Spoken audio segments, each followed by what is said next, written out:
Upadin sawe lama rinpoche dage shiwo pende denshula kaden shampu kone jesente kusun tuje ngedra satu su Woi dorje chanchen te lo narota ma pa me la je je kampo pa de so je ja ke che karma pa che je cha je pa zinanta de ta sa song ba le de pa so la bla sha cha je la nga nye pe nya me do gan da po ka je la so wa de so ga je la ma nam ye pa zan no na ta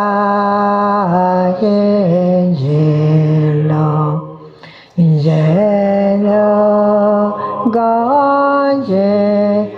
ga pa som pa ya de no ka la ja ye me pa ta zen da ta je pe gom chen la ye ko chen pa me pa je lo ma ge ga je go wo son pa je me ga ter go je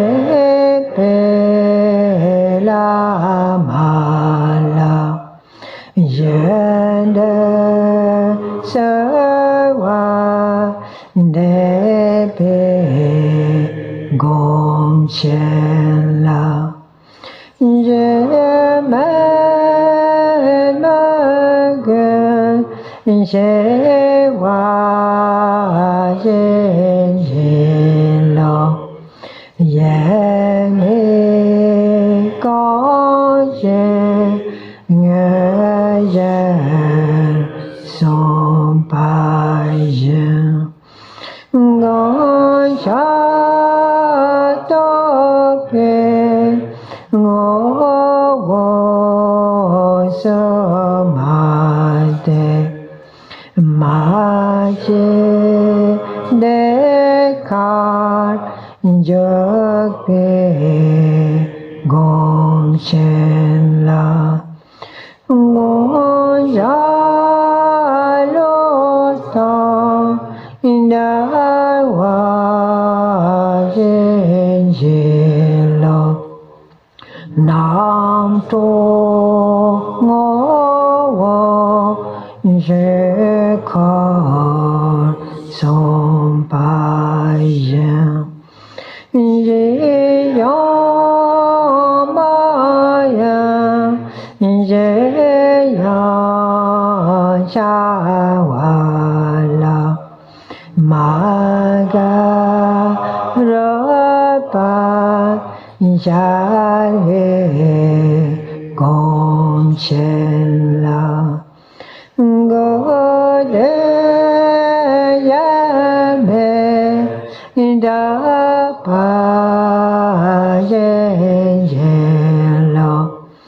Jewa Kenta Yanda Lama Tang Dalme Shashe Bala Lon Cheche Satan Laje Yenten Razone Dorje Changa Ngoponye Tosho Dorje Changa Ngoponye Tosho.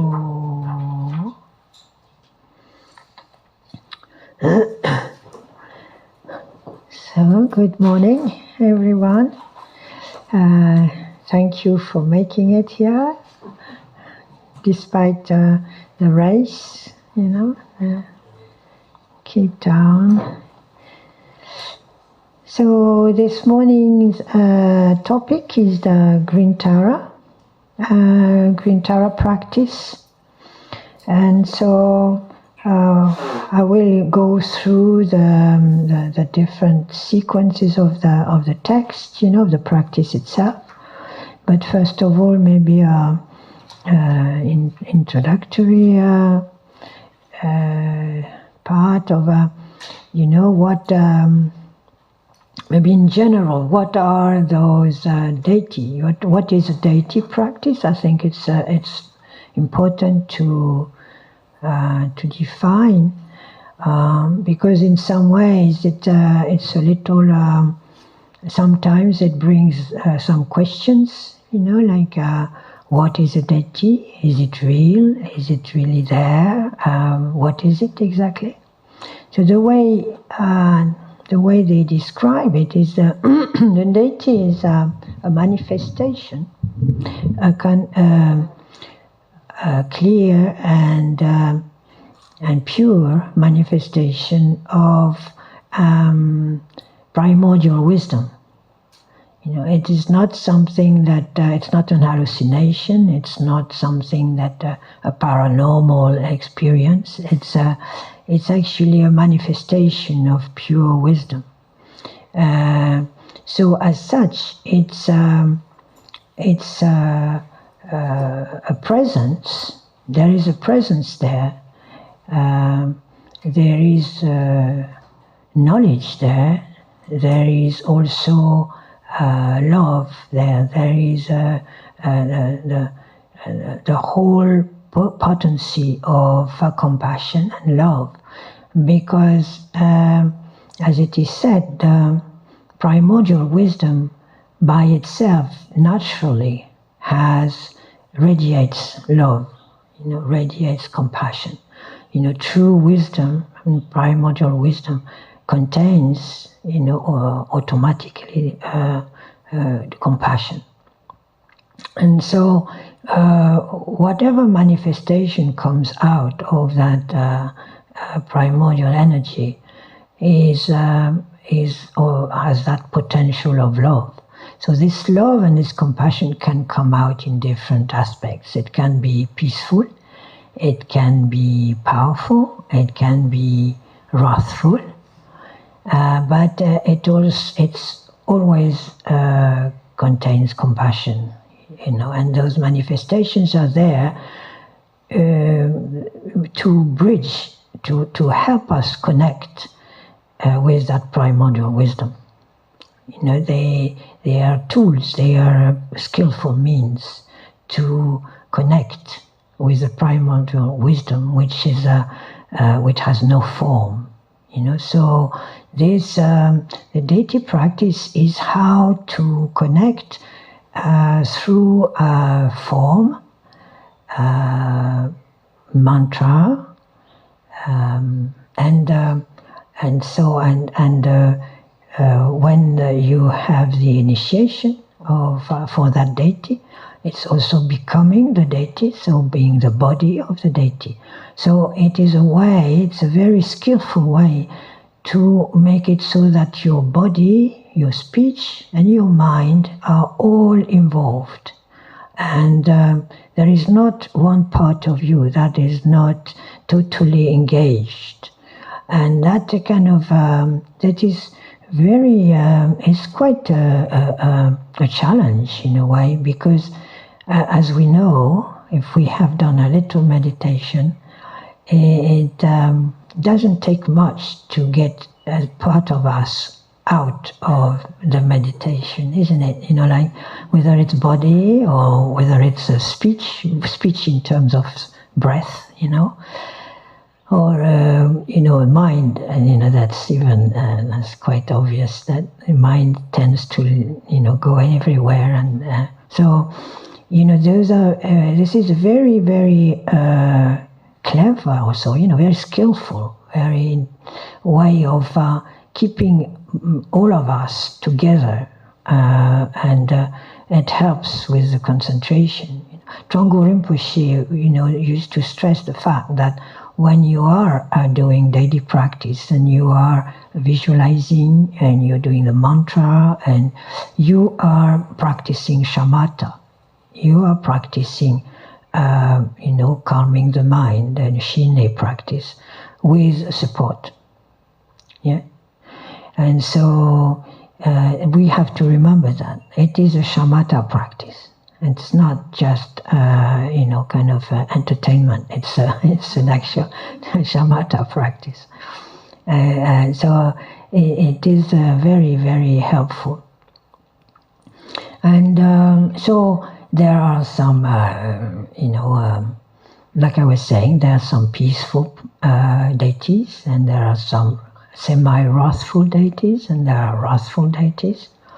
But the common denominator is that they all manifest wisdom and compassion in different aspects.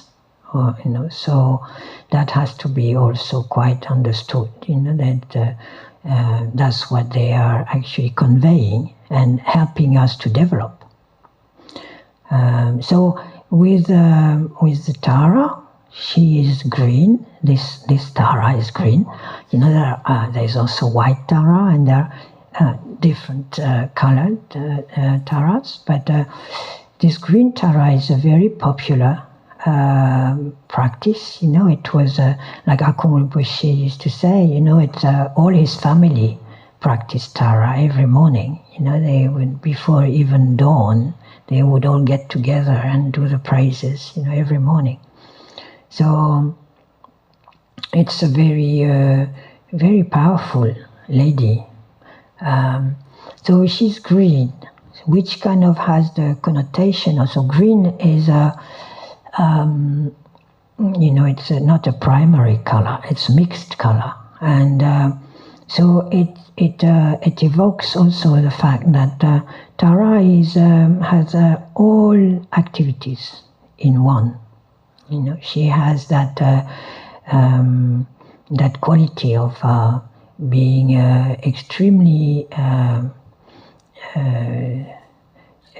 efficient, dynamic. So like with some of you yesterday, we saw that different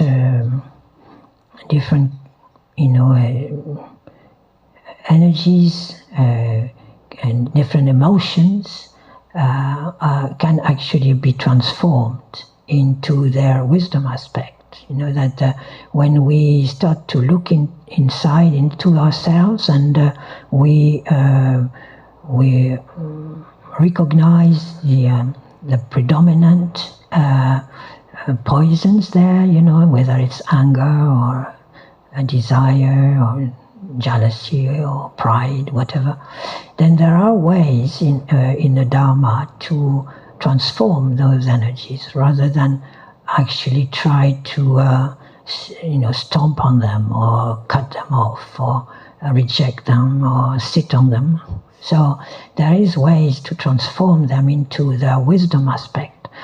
And so the green color is also associated with the transformation, it's actually associated with jealousy, jealousy, envy, competitiveness, always comparing oneself to others, basic insecurity, because that's what jealousy is, isn't it? It's just basic insecurity, low self-esteem, etc. So Green Tara deals with that, a lot. She is the wisdom aspect of that energy, which means that she has some of the attributes of that, the characteristics of it, without the ego aspect, without the poison. It's a pure aspect. So what is the pure aspect of that insecurity and jealousy and competitiveness? Is efficiency, it's dynamism, it's speed, So that's why also I think she's really very important for us because, here we are in Africa, we are in South Africa, but I am pretty sure you also know, you also have that, some of those problems of competitiveness, and jealousy and insecurity, it must be here too. It's very, very much there in Europe, that's for sure. And in America, our whole system is based on that in a way, how to be really efficient, how to be the best, how to be superior to everybody else. And so that is a real poison because it's very stressful. We are in a constant state of stress.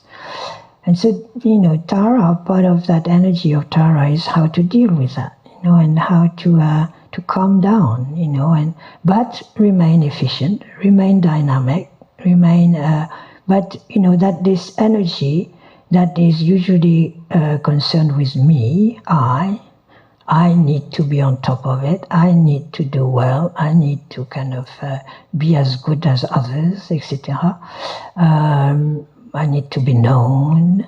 All this is just drops away, and the concern is others.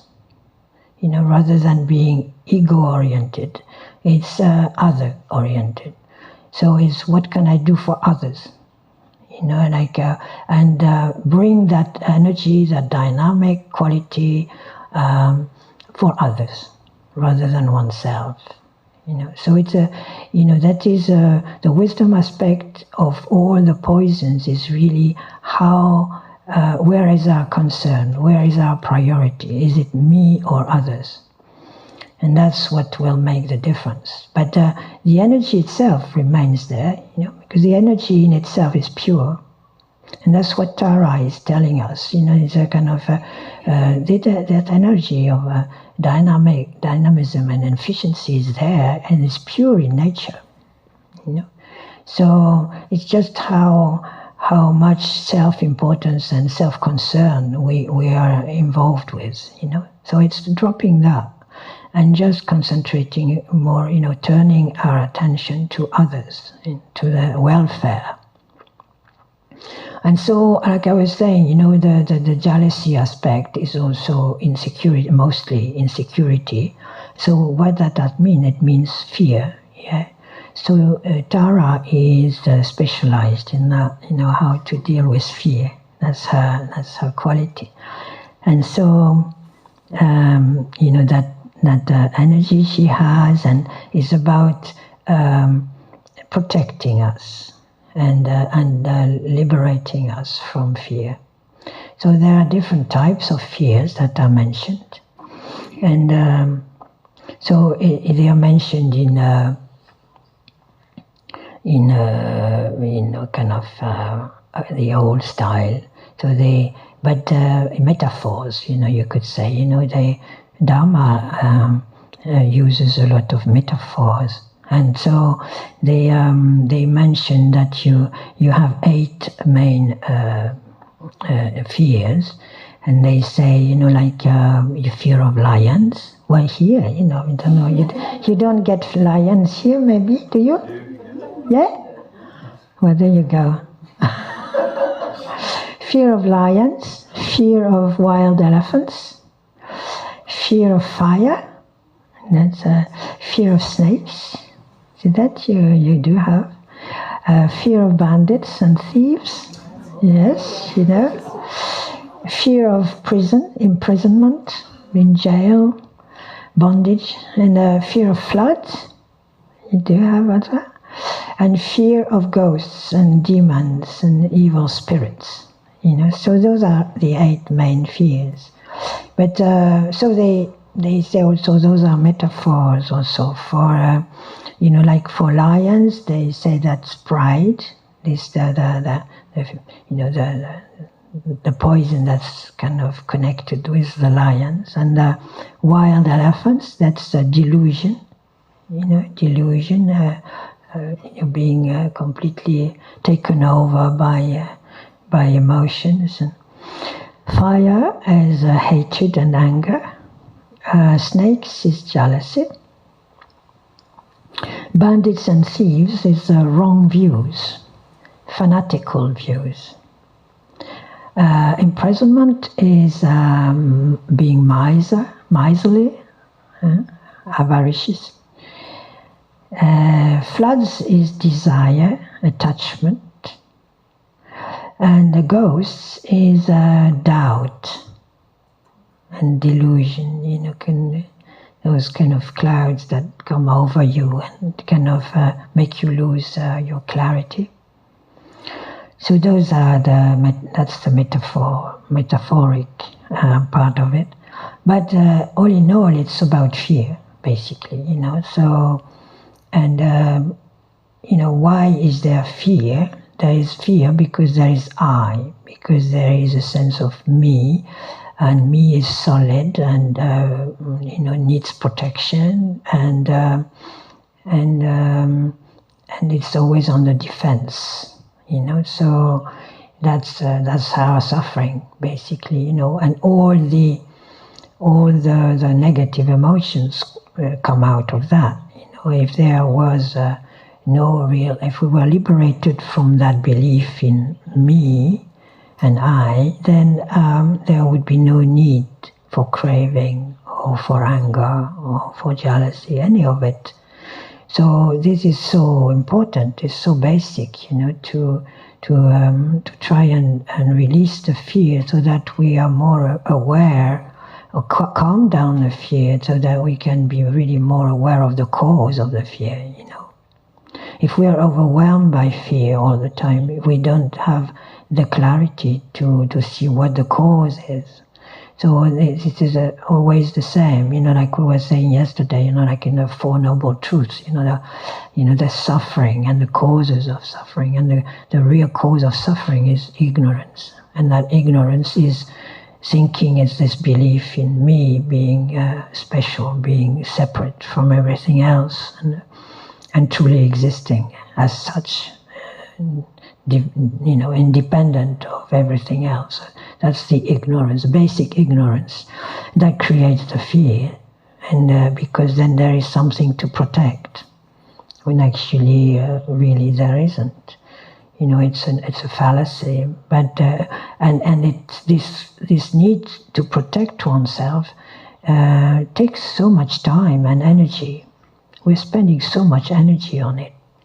It's a shame, because that's it. You know, that our true efficiency would really be much stronger if we didn't spend so much time on protecting ourselves, actually.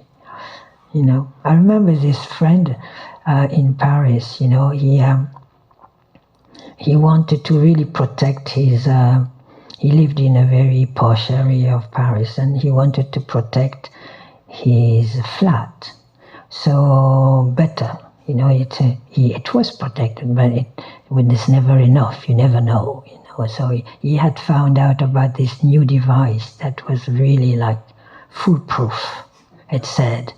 So he went and he had it done, and it was really expensive, extra, the best, the top, yeah.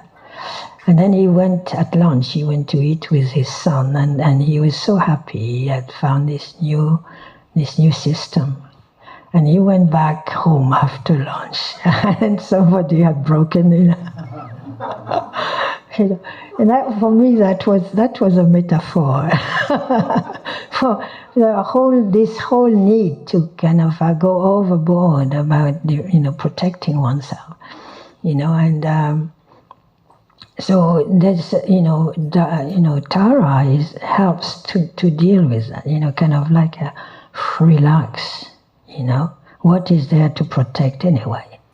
Like we were saying yesterday about impermanence, we don't know how long we have to live anyway.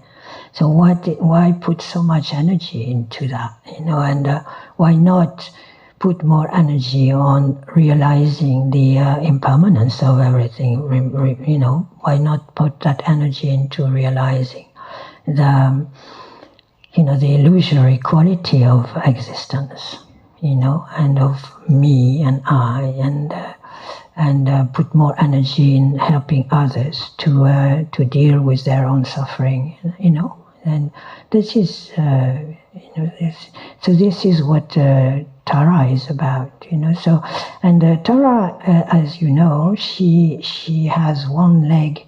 She's not in a full Vajra posture like a lot of deities or like Chinrezi is. She has her right leg out. And that's connotation of activity. She's speedy. You call her, she's there, in a flash. She has that, that efficiency. So that she has that speed, she and energy. So, and also this right leg is out, which means that she is there for us in a relative world, and the left leg is in, which is also showing that her mind is always in the ultimate dimension, so she's dealing on both levels at the same time.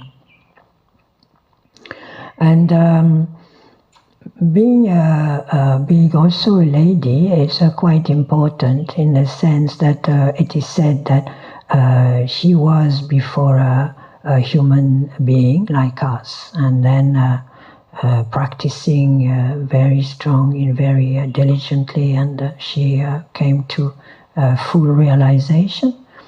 And at that point, she made the vow that she would always come back, reincarnate as a woman to help the world, and especially because women were having such a hard time, and she found it was proper to come back as a woman always. So there is also that she's a feminist lady. But this is quite touching, I think. So and sometimes she's called the mother of all the Buddhas. So she's out there. She's very very high up. Because without the mother, there cannot be the children. There cannot be that. So it's quite an important role. And also in her image, she has the right hand on top of her right leg, on her right knee, in a posture of giving. What's called the dana mudra. So there is that connotation. See, in the iconography, everything has a meaning. So that this meaning of her hand on her knee there means that she's in that posture, mental posture of generosity. That's her activity.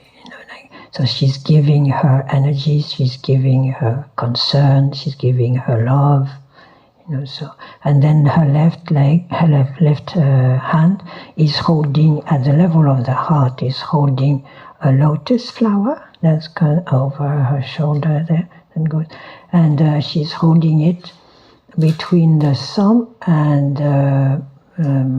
ring finger, like that. And the other 3 fingers are said to be in the mudra of the 3 jewels. So Buddha, Dharma, Sangha. So so the lotus is usually connected with purity. Yeah, lotus. It's another metaphor for that, because the lotus grows in mud. But when it flowers, it's totally pure. I don't know if you've seen a lotus, but it's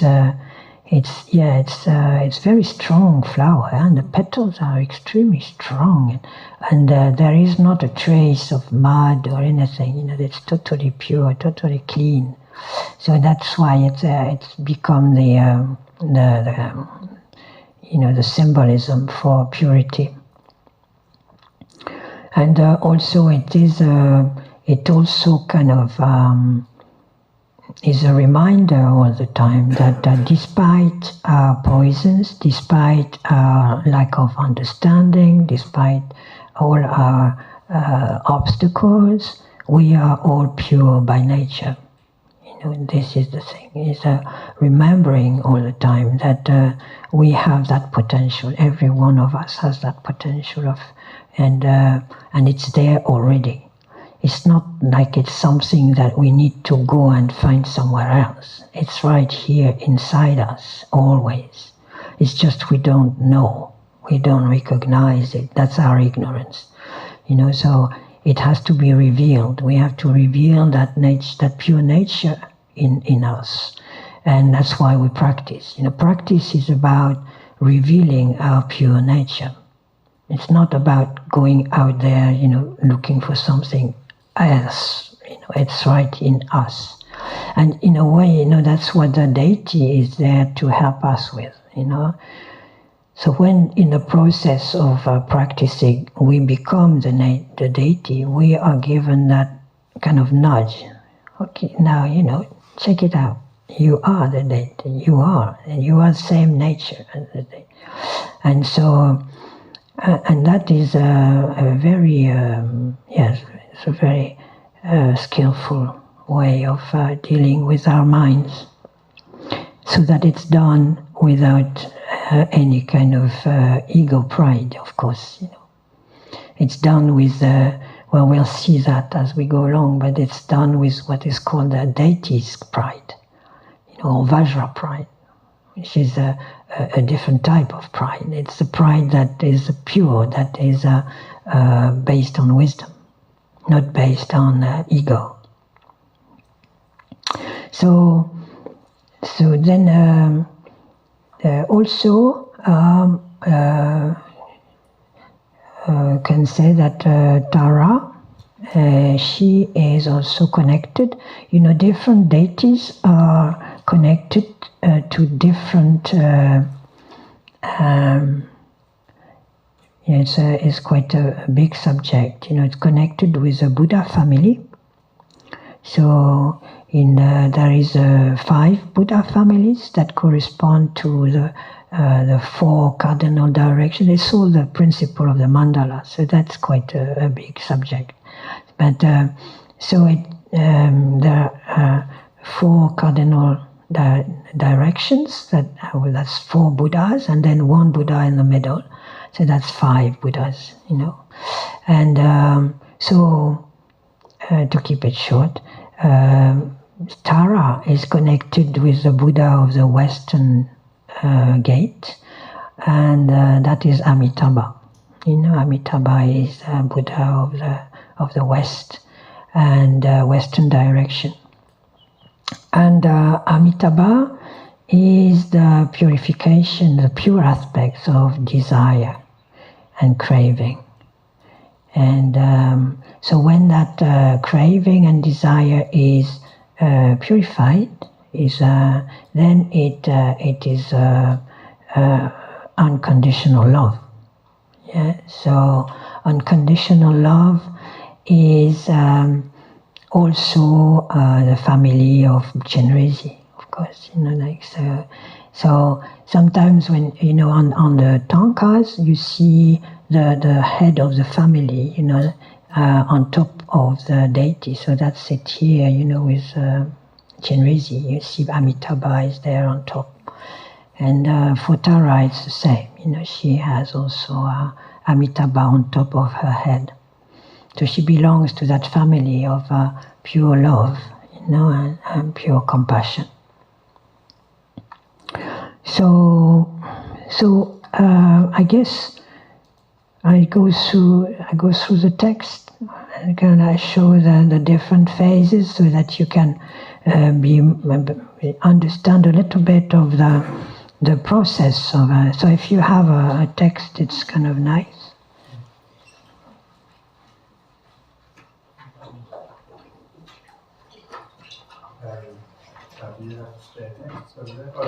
I think Charlotte went to.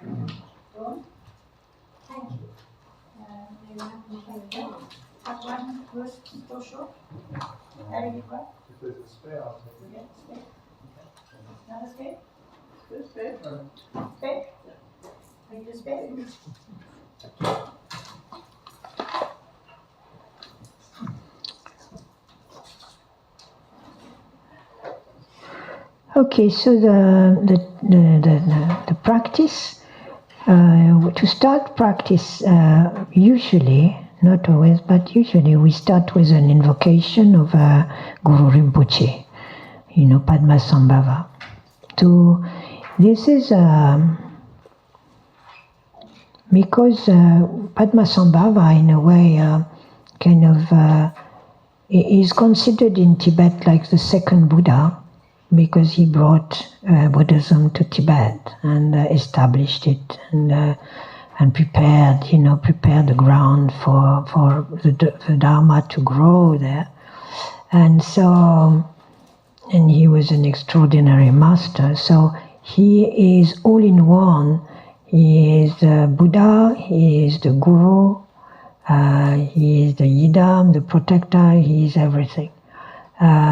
So calling on him to start with is reminding ourselves that also that without the teacher, without the Guru, we cannot really, without the blessings, of the Buddha, the blessing of the Guru, we cannot really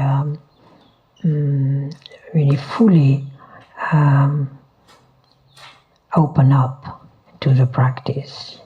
So we create, like I was saying earlier, because of our fears and our defensiveness, we block the process of openness. And the Guru's blessings help us to really kind of let go of this defensiveness. That's one aspect of it. Anyway, so that this first this introduction, of invoking Guru Rinpoche and his blessings is a kind of like for the people who are practicing now, for a while, it is in a way a very short Guru Yoga. That's what it really is like that. So we invoke him in space before us, and we pray to him that he gives us, he helps us develop our wisdom and our power and our siddhis, And then at the end, he responds by giving us the blessing of body, speech, mind. So for the one of you who are familiar with that, that's what's happening at the end. Like Oma Ahom Benza Guru Pema Dewada Kane Kaya Abe Kenza So Kaya Abe Kaya means body. So get the blessing of body with the Om. So you feel like you get there's a white light coming from his forehead to your forehead. So that's blessing of body. And then Waka A, Waka A becomes A. So that's red light from his throat to your throat. That's the blessing of speech. And then Sita A becomes Hon. Sita meaning mind in Sanskrit. And then so you're getting the blessing of mind from blue light from his heart to your heart. And Sarva As Bikanza Re, that's the three together.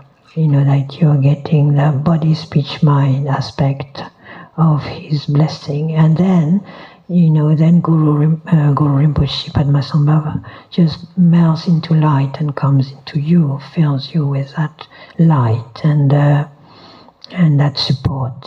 So it's very nice. It's short, but it's powerful. So that's usually how we start the practices, is with the blessing of the Guru. So of course, Padmasambhava then means all gurus. So you can, whoever your master might be, if it's Akung Rinpoche, for example, or Situ Rinpoche, or what, and then they appear in that form. So it's still Guru Rinpoche, but but it's Situ Rinpoche, it's Jasa Rinpoche, it's Karmapa, it's whoever you are connected with. So you're getting the blessing of the Lama that way. So, and then after that, there is this Emaho, which are kind of praises to the three kayas of the Lama. So I won't go too much into that, but that's still kind of keeping that connection with the Guru, and reminding ourselves that the Guru has got all different capacities. It's working on so many different levels, and that without it we cannot really go very far. In a way, it is not. We're not talking here of being in a fan club or something. It is not kind of like we are. When you say yes, involved in attachment to a person as such. We are connecting and being extremely devoted to the wisdom and the love that is being transmitted that way. It's not a personality. What you say? We're not like in a fan club. We're not a hero worship or something. It's how that being we are connected with is the same as the deity. It's the same as the deity. It's the same principle of the Guru is there to help us connect with our pure inner wisdom. We need with somebody outside to tell us, to show us, to point out to our own pure nature and to the Buddha that's within. So that's how it is. This is very important to have someone who can point it out to us. Some extraordinary beings, some special beings might come to enlightenment, awakening on their own. They say it can happen. That's the Pratyeka Buddhas are like like that. But for most of us, it's very helpful to have a teacher and to have help. So that's that's what this reminds us of. Then we come to the actual practice of Tara. We invite her into space in front of us. So Rinchen and so the practice of Tara has different steps, different stages. So this is the first stage, where we are in our ordinary form, and we invoke Tara in space in front of us. And there, with her in front of us in space, we do the refuge and bodhicitta. So, refuge is a very important point, in the sense that refuge is a recognition in us that we need help. That's what refuge is. That it's that on our own, it's going to be very tough and very difficult, and so we are taking refuge there. Kunshokun, that's the three jewels. We are taking refuge in the Buddha, in the Dharma, and in the Sangha. And the Buddha. Normally when we take refuge, we can have like this huge tree with all the lineage, yeah? So, lots of people there. And you have the gurus, and then you have the teachers, and you have the Buddhas, you have the Bodhisattvas, you have the Yidams, you have the protectors, you have the Dharma behind. So there's a lot to visualize. But in this case, that it can be done, for deity practices. That we invite Tara in front of us in space, and she represents it all. She represents the three jewels all together in one. That's very good. That's very nice. So when you take refuge there, you take refuge in the three jewels in the form of Tara. Green Tara represents them. The Buddha, the Dharma, and the Sangha. So Dharma means the teachings of the Buddha, and the Sangha is all the beings who achieved realization through practicing the teachings of the Buddha.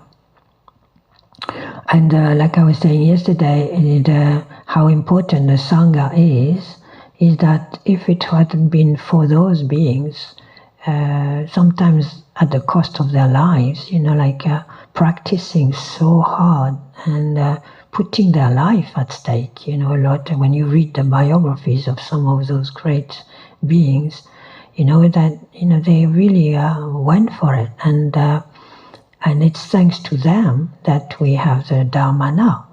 If it hadn't been for Akong Rinpoche, risking his life, many times, and we wouldn't be here now. So I find, there has to be that kind of understanding also, that the value of it, the preciousness of the Dharma, and so we shouldn't take it too much for granted.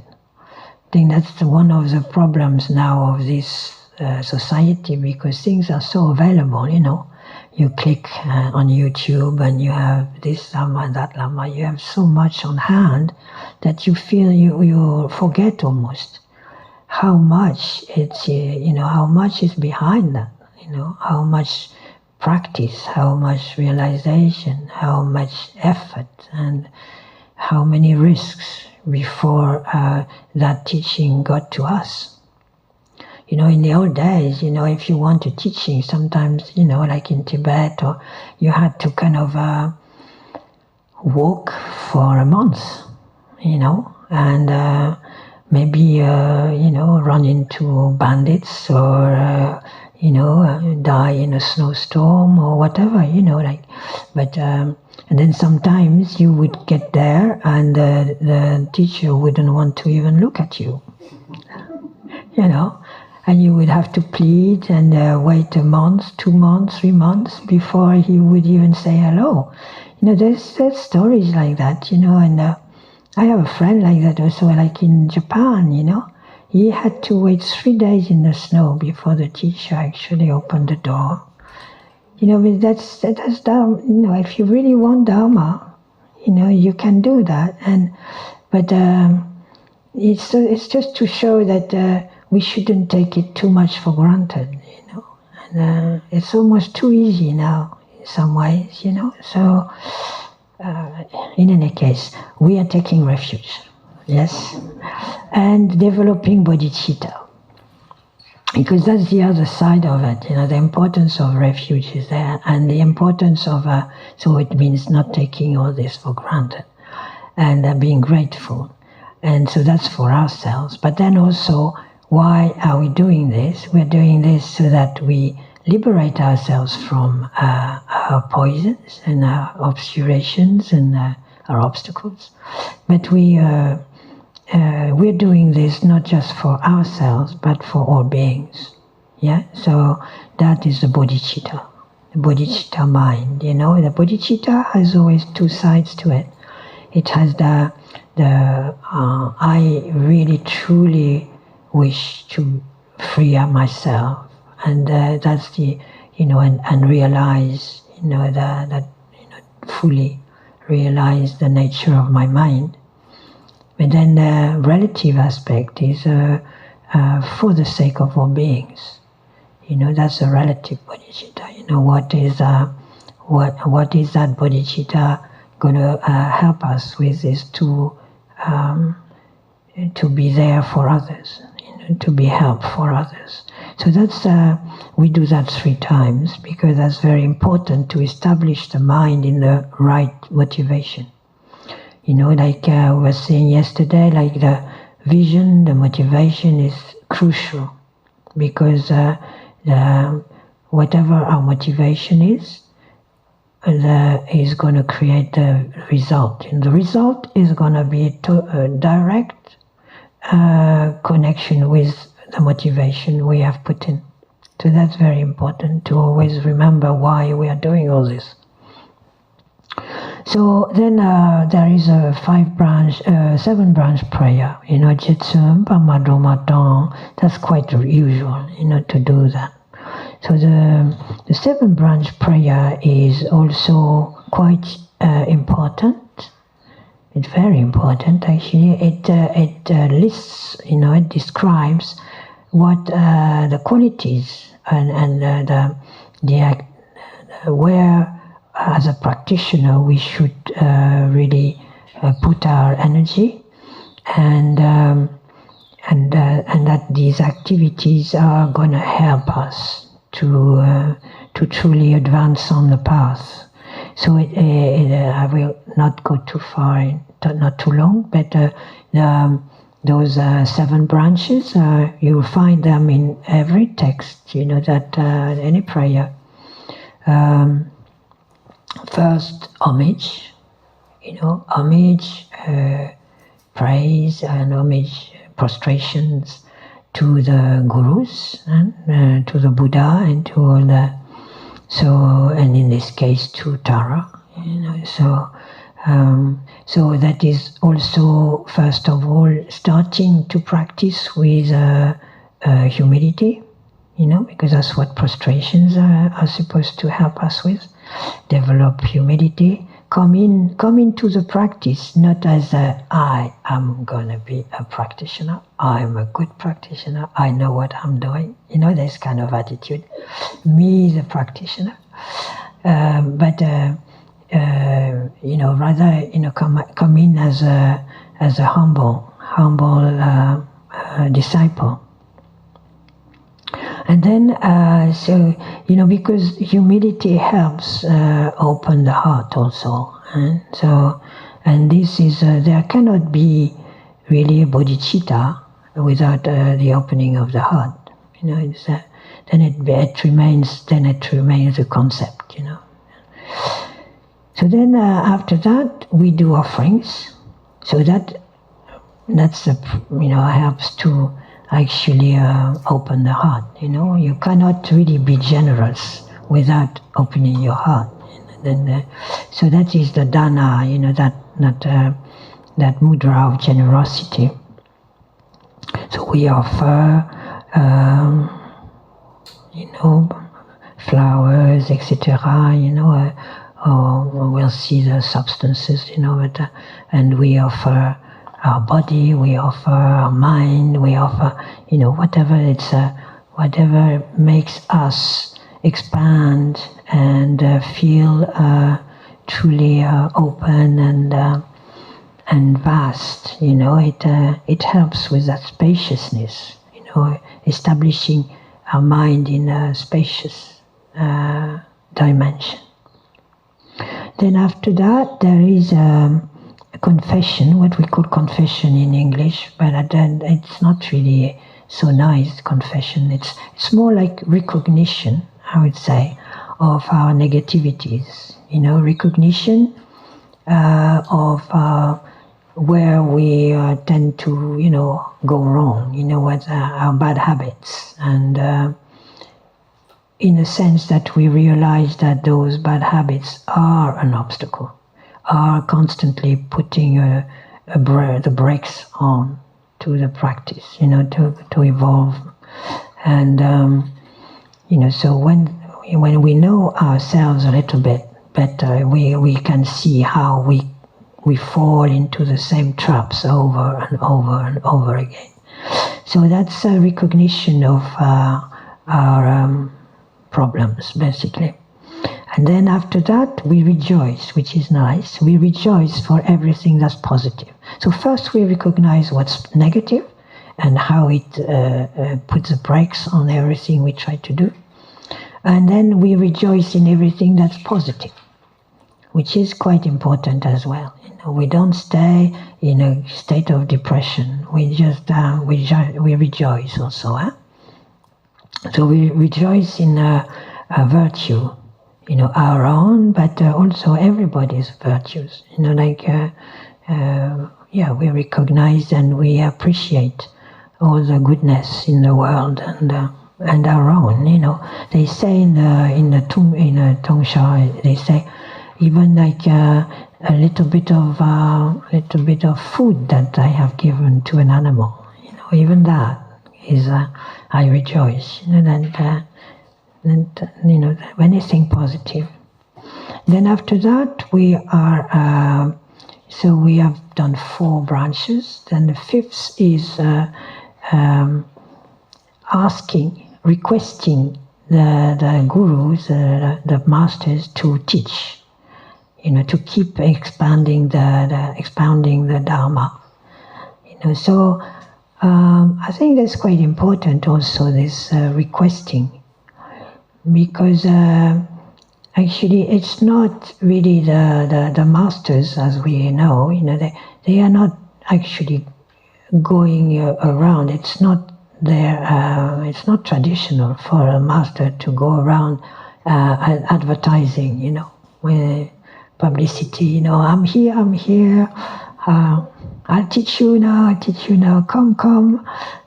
It's not like that. It's kind of like, well, what's happening is that the disciple requests, and then the teacher will come. But it's not the other way around. It's not the teacher that goes around advertising, the Dharma. It's a disciple asking, requesting.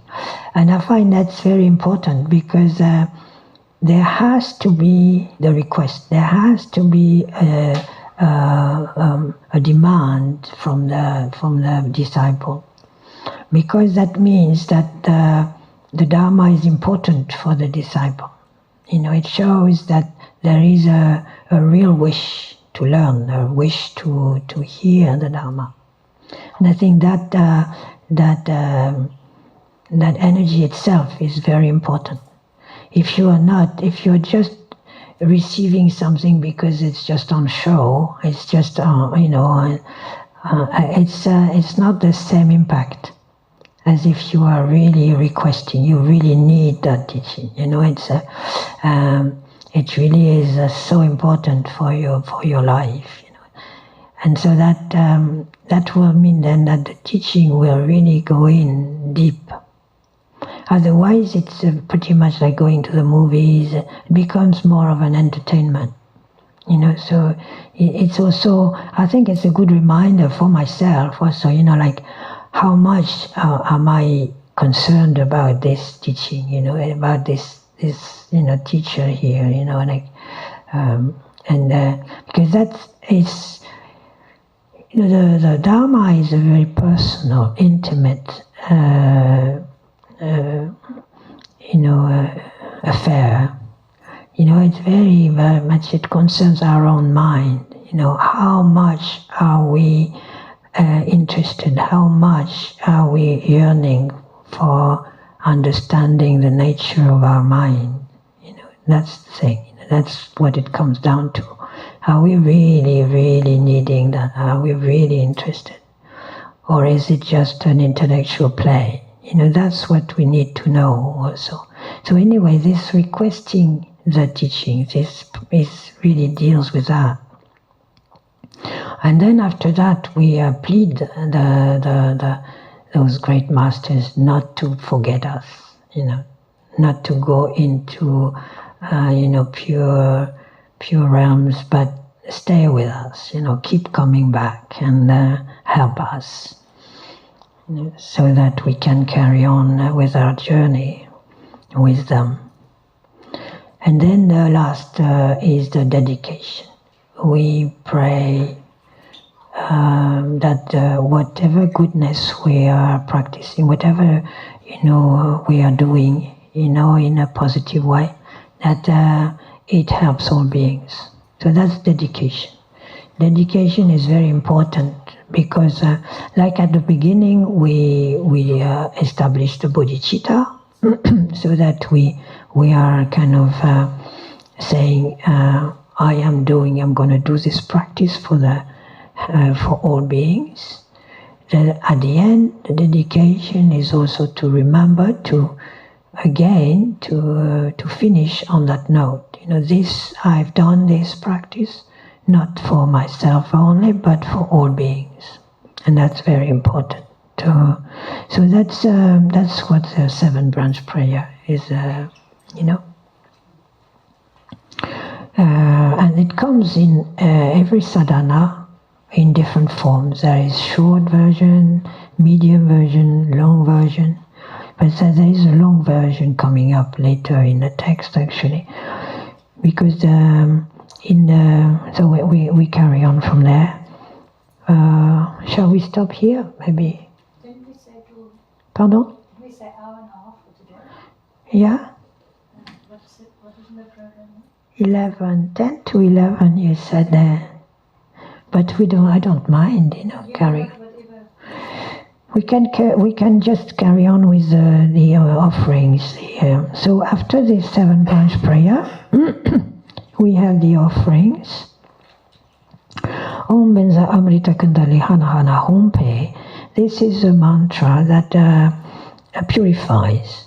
So if we have offerings on our shrine, or even some flowers and incense, bowls of water, or whatever we have that is an offering, then with that mantra we visualize that it's being purified, so that it's not just ordinary, but it's totally pure offering, and then Om Sobhawa Shuddha Sarvadharma Sobhawa Shuddho. That is very important mantra. It's a mantra of voidness. It's a mantra to say that says all dharma are pure in nature. So Om Sobhawa Shuddha. Shuddha means pure. Om Sobhawa Shuddha Dharma. Sarva Dharma. Sarva means all. Dharmas, phenomena. All all phenomena are pure in nature. Sobhawa. Om Sobawa Shuddha Sarvadharma, Sobawa Shuddho Hong, I also am pure in nature. So it's recalling, remembering that we are establishing our mind in that pure perception. And then we present the offerings. Omeda agam padyam pope dope alok. Again, then when the chapter aho. So, these are the traditional offerings that are on the shrine. You have pure water to drink, water to wash the feet. Because it's like the deity that you are inviting is kind of like a very precious host, or distinguished host. And so in old India, that's what you would present to your host, like water to drink, water to wash their feet, and then flowers, incense, light, Gandhi, the ointment for the body, food, and music. So those offerings have to do with the five senses, especially from flower with the eyes, and incense with the nose, and etc. But also, there are all kinds of significances, meanings to all this. Sometimes, it's linked also with paramitas, and so flower is connected with the paramita, the perfection of generosity, incense with the paramita of ethics, right conduct. It's often like that in many religions. They say that incense is connected with that purity of behavior, of conduct, ethics. So that there are different levels of understanding of those offerings. In any case, at this point, we're not offering it as we're presenting it. Tara is there in space, and we are presenting the offerings. And then Om Benza Saparanakam, that is the gesture, and it's the words to express that these offerings are totally opened and through space. That they multiply. It's a gesture of multiplication. You kind of visualize that these offerings are kind of multiplied, and they fill all of space. So space is actually filled with offerings. So that's maybe we can stop here, and then we come back for the rest.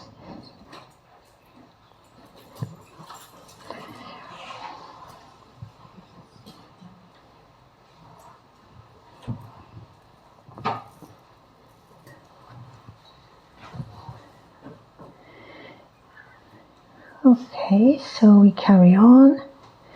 So we come to a part of the text that's actually not part of the main text. It was added, and it's a kind of like an extension to give an offering to all the Buddhas and Bodhisattvas. So it starts with an invitation to the Buddhas and Bodhisattvas in the 10 directions and the 3 times, and the Lamas, the Gurus, etc. So we kind of invite basically all the representations we can have, we can master of enlightened mind, different representations we might have of enlightened mind. So they are all coming in front of us, we invite them. And then Pema Kamalaya Satum, it is a very kind of a polite way to do things, isn't it? We offer them a seat, Pema Kamalaya Satum. Which is we offer them a lotus because they're all sitting on lotuses, yes, because they're pure, yeah. And we offer also the substances. We offer them on a lotus flower. Also, we kind of to mention that to remind ourselves that those are pure offerings, yeah. So the lotus, like I was saying, has always this connotation of purity. So all the deities are on lotuses. The great masters on our lotuses, the Buddhas are on lotuses, etc. So Pema Kamalaya Satum. And then we do a longer version of the 7-branch prayer. So we have been through that. So we want, so this 7-branch prayer, because this is exactly the same pattern, that we went through before. It starts Jinye Sudha, and it finishes Chir Mo. It's dedication. So, and that is actually the beginning of a very long mandlam called the mandlam of perfect conduct, which is often recited in the monasteries, oftentimes on a daily basis. It's supposed to kind of contain a very tremendous blessing. And it's all about developing a pure perception of the world around us and of ourselves. It's a very uplifting vision of the world, of our surroundings. Then we do an offering to all those Buddhas, Bodhisattvas, Lamas, with it's the offering of the mandala. So for some of you, you are acquainted to it. So we offer the universe, basically. Yes, so I won't go into details too much, but it's actually a practice that we develop in Nondro, in the preliminary practices, and we do 100,000 offering of the universe. So first we do the 100-syllable mantra, so that's part of it. And then we do the offering. And then at the end of that, there is the long mandala offering and the short. We offer everything, the continents, it's all the cosmology from India, from that time. But it's not a problem, we have enough imagination to do our own vision. We can offer galaxies, we can offer different worlds, we can offer our body, there's always a way of interpreting or living the Dharma on our own terms, because like I was saying earlier, the Dharma and the Dharma practices have to do with us, with our own mind, and how we are purifying our own mind. So that's also very intimate, and the important thing is that the motivation is there. Our motivation for knowledge, for understanding, for discovery is there, and that we have that determination to risk, to be maybe go to places that are not pleasant, that we are put again on a limb, maybe, or we are kind of unsettled from a sense of false security or whatever. We are challenging ourselves when we practice the Dharma. We are not actually trying to have a quiet time as such.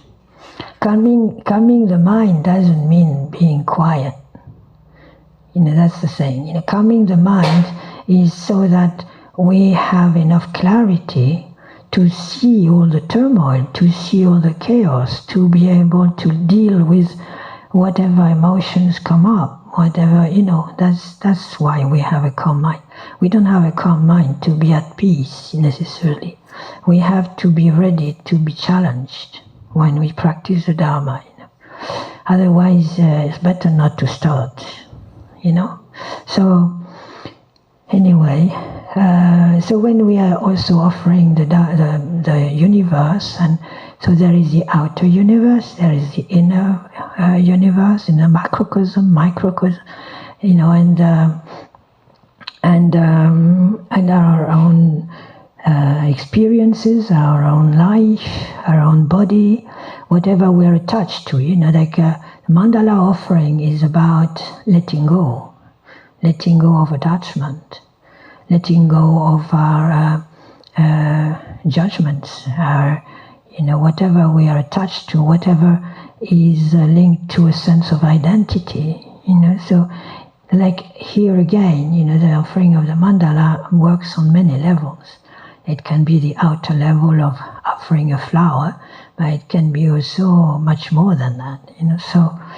So that's the mandala offering, and then we come to Omahon Da Tontaye Sensenji, which is a very short kind of mandala offering, which ends Om Guru Devada Kene Sarvaratna Mandala Puza Mega Ahom. That is the mandala offering that is part of the main text. Yeah. So what came before there, with the invitation of the Buddhas and Bodhisattvas, that was an insert. So now we're back with the main text, and then there is Namo. Oftentimes when we do an offering, and we see that later, when there is an offering in the sadhanas, then there is a praise. It goes together. So we offer the deity, or we offer the Buddha substances, and then we praise them. That is kind of traditional. So that goes until Chujin to Parjinji Lo. So that's the end of the first part. Then we come to the second part with Ronyi Kechik Renzo Su. So at the end of that part, Shujin Dupa Jinji Lo, then all the field of offering that we had before, the field of refuge and offerings, dissolves into light, And we also, everything dissolves, and we come back. And we are not anymore in our ordinary form. We are visualizing ourselves as the deity, as Tara. So the main characteristic of the deity is that she has no. She is like a shell of light. There is no guts or skeleton or muscles or anything inside. It's just a shell of light, and but we have that form. We look like Tara, and in our heart center there is the Tam, letter Tam, which is the seed syllable for the Tara, green Tara and white Tara also. So the seed syllable is it's really what it says, is seed syllable. So this is the sound that kind of makes the form of the deity to manifest. It is the seed for what becomes the deity. So, and it resides in the heart. So the Tam there is green, because we are dealing here with green Tara, so the Tam is green, and from the heart, the Tam in our heart, we send out light rays to invite Tara herself in space before us. So then the light rays that we send create, the form, the presence of that Tam in space. So we are actually inviting, then we are, making it possible for Tara to come in space before us. And so then she instantly becomes Tara. It's sometimes,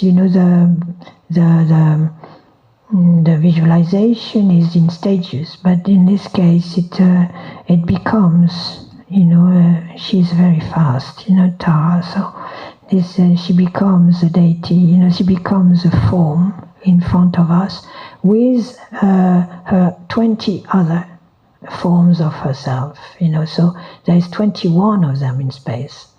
But if you have difficulty even visualizing a pea, that could be difficult, like to have 21 taras in front of you.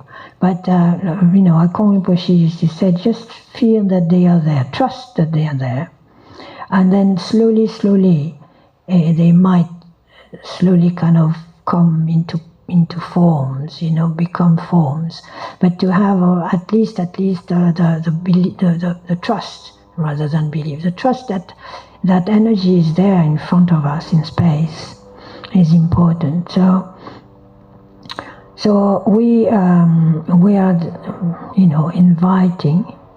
So that's when we go very slow, that we are doing this invitation.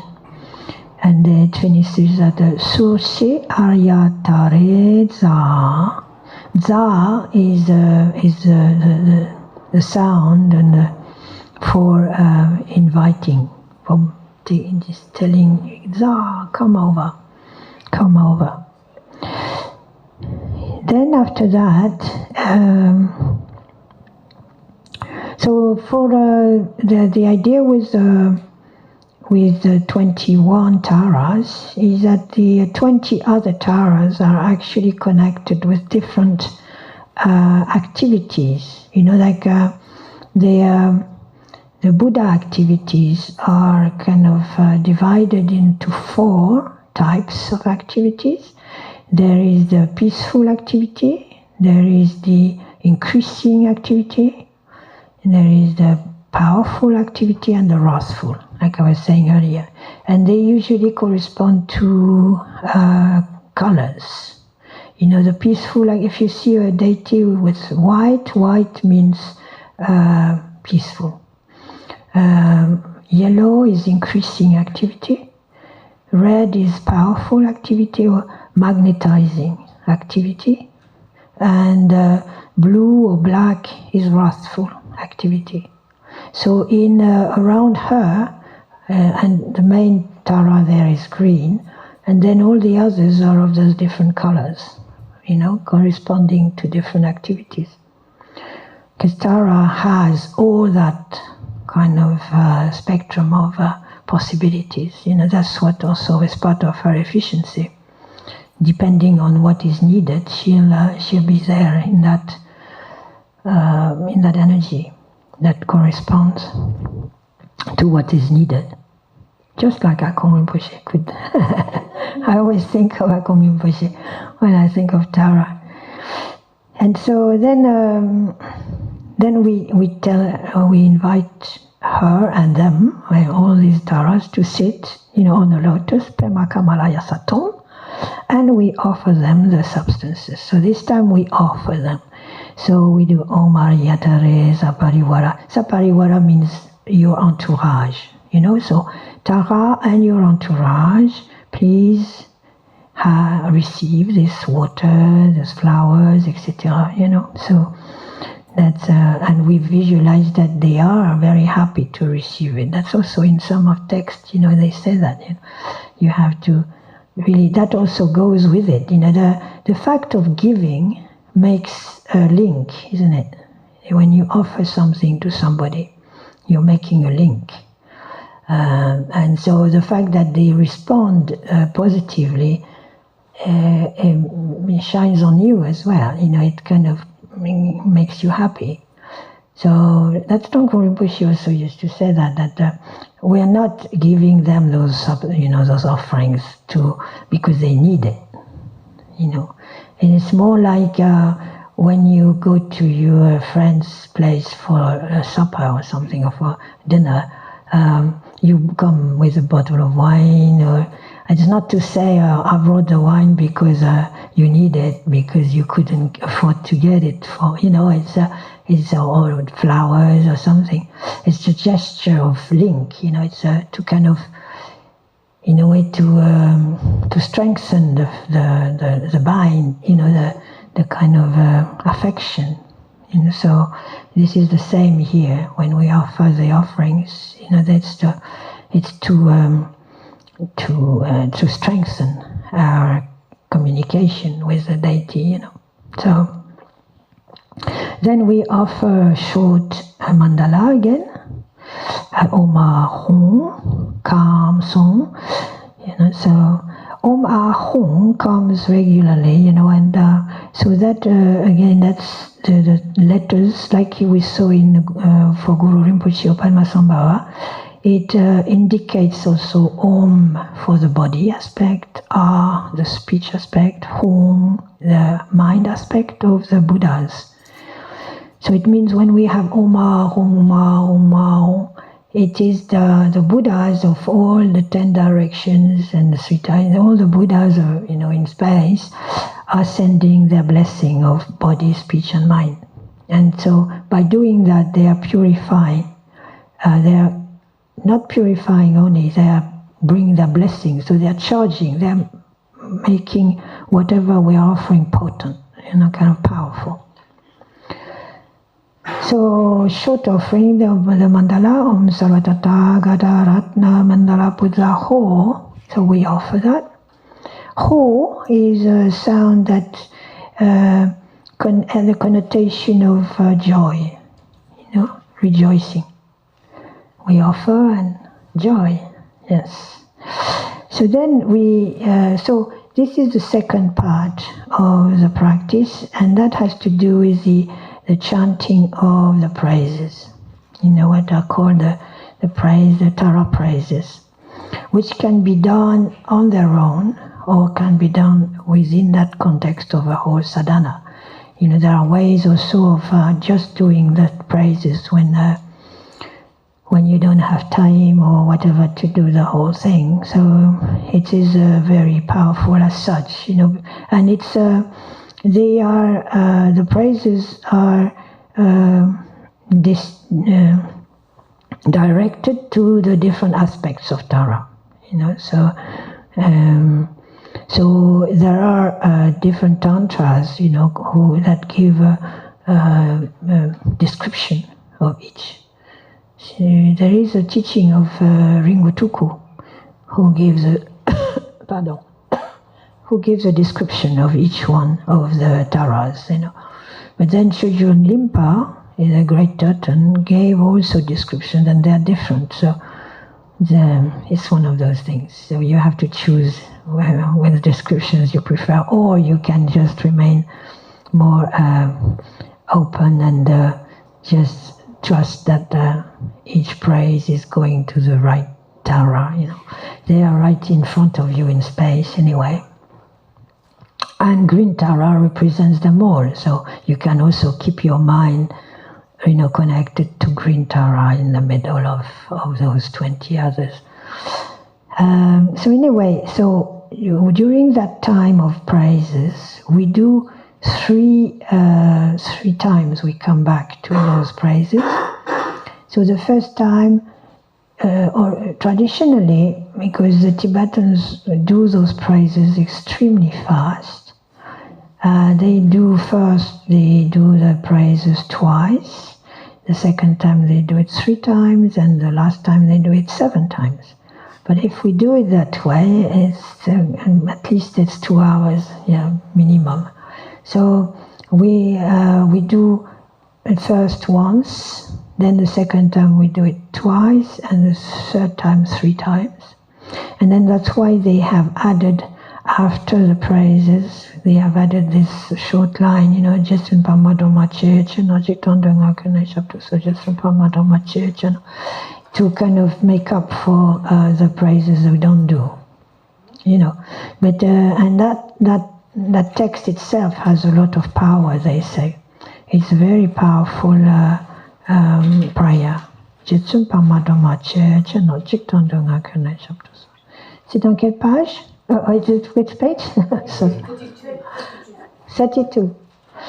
Yeah, so in any case, before we get there, so The first time, then like I say, we do the praises once for us. We do, and when we did it this morning, we did it with the melody that Karmapa, the 17th Karmapa wrote, and that's very nice. So it takes a bit longer, of course, but I find useful about it is that because it's a melody, it makes it easier to learn the words and to get the syllables right. Because if we get into doing the praises fast from the start, then we might also skip syllables, or if we don't know the language, it's easy to say the wrong word. So I found it a way to try and keep to the correct writing, reading. Right. So in any case, during this whole section on praises, there are, Tara in front of us in space changes, visualization changes, her gesture changes. So for the first round of praises, where we do it once, we visualize that Tara is in that posture with her right hand on her knee in the Dana posture, So she's there, she's looking at us with kindness, and so during that time we really develop the connection. She's really there, we are interacting, she's looking at us, and so we take that time to really look at all the details of her, what she looks like, what she's wearing, her gestures, etc. So just trying to have a vivid presence of her. So in all the deity practices, there is 3 aspects that we are meant to keep in mind and develop and make, develop and perfect, But is first the clarity. So clarity means trying to get the form precise if we can. What, like I was saying, what she's wearing, her eyes. They say, to just even go as far as to see the eyeballs, the texture of the hair, the eyelashes, the earrings. So I find sometimes, just going for one detail helps. If I go and I get, like for example, her hand, or the other hand, the lotus, whatever, just kind of concentrate on one detail and then zoom out and try to get the whole picture. I find that easier than to try to get the whole thing at once, very, very clear. In any case, you find for yourself. So that's clarity. And then there is the aspect of purity. So what they call purity is that despite the fact that you have made the visualization as clear as possible, it's still illusory. It's still made of light. It's not solid. So that's purity. That's sometimes we use the word purity for voidness. It goes together. Pure means that it's not solid. It's not actually ordinary in that sense. It's made of light. It's pure light. So that you don't cling also. You don't make the deity solid. It's not the point. The deity is there to help us, to uplift us from this belief in solidity, to make us more accustomed, more familiar with the fact that nothing is solid. So not to make the deity solid, that would be the opposite of what we are trying to do. So that aspect of purity. And the third aspect is what they call the Vajra pride, the pride of the deity, which is not ordinary pride. It's more like trust, trust that the deity is truly there, the presence. So it's not just a hologram, it's not a holographic picture. It's an actual presence, there is somebody there, So your visualization there it's fully charged, it's energy and it's pure energy. And so those three aspects we are meant to develop and make stronger with time, So during that first that first round of praises, that's what we are trying to do, yeah. So develop the presence of the deity in space before us, and encourage a dialogue, or because we are talking to her during the praises. So we are talking to her. So voila. So then at the second round, before the second round, we'll do again an offering of the substances and a short mandala offering.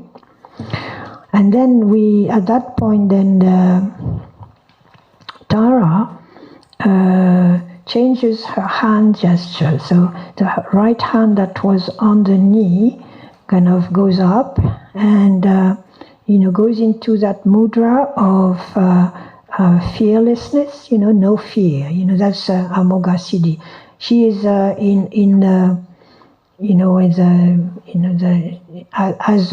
as representing the liberation from jealousy, and insecurity. She is the consort of Amoghasiddhi, and that's the mudra of no fear. That fearlessness, Abhaya mudra in Sanskrit. And then her hand goes down and she gives us refuge, so that she's touching us on the top of the head, right above the central channel here. So that's during the second set of praises, when we do two praises. So that's the second. Page 22. Page 22. Page 22? 22. Page 22. And he's the mudra of supreme. Yeah, they said that. So she's giving us refuge. She's giving us solace. She's reassuring us. She's calming our fears. That's the second. So at that point also, we can think at that point also not just of ourselves, but we can also include all the people we know who are going through heavy times, people who are in extreme fear, people we know or people we don't know, whoever we can that comes to mind that could do with her help, So we just kind of do it for ourselves, but also for the people that need this refuge. So that's the second part, and then we do offering of the substances, and we do the offering of the mandala, and that's the third time. Then she's back in that mudra of giving, of dana mudra, but then from the big toe of her right leg, which is extended, the dutsi, amrita, nectar, flows out and enters us through the aperture of Brahma, what's called the aperture of Brahma, which is the top of the central channel, So the top of the central channel, sometimes they translate it by fontanelle, but it's not really. Fontanelle is here in the middle, so this is a bit further behind, like on top of your ears, kind of, like that's top of the central channel. And so then you feel, you visualize, you experience the flow of nectar coming in and filling you up like a vase, so you're filled with nectar, and you do that with yourself and with others also, that you are feeling need protection. And so what that nectar is kind of like I call it liquid light, you could say. Yeah? Yes, again, it's not solid, it's made of light, but it has that flow. It flows in and fills you up, and it purifies, and it appeases all types of sufferings, whether it's physical or emotional, etc., traumas. And it is a time of really soothing healing. It's a healing, the part in the Amrita is a healing substance.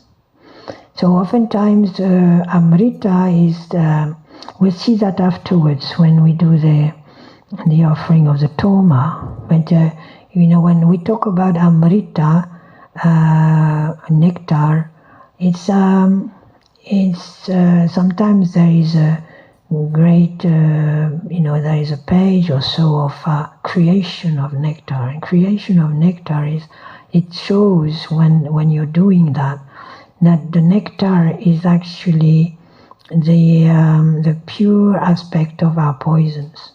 Oftentimes they will describe that it's white, but it has all the colors within of the poisons, or the of the elements also. It's so it has the blue, red, yellow, green, and white. So all those. It's a kind of like white color, but iridescent. It contains in it the purification of all the poisons. So when we are actually visualizing that, we are also developing that pure outlook, that what is considered normally like dirty, what's considered negative and toxic, can become pure and can become true nectar. This is the whole path of Vajrayana, is how you come to a point where it's possible to actually transform, transmute what is actually toxic into pure healing substance. So that's the nectar. So that's Tara, because Tara has actually is in that dimension of total purity. So she's sharing that with us, and she is making it possible for us to experience for ourselves that purity, that transformation, that transmutation. So that's the part of the praises. And then after that comes the... so when we finish the praises,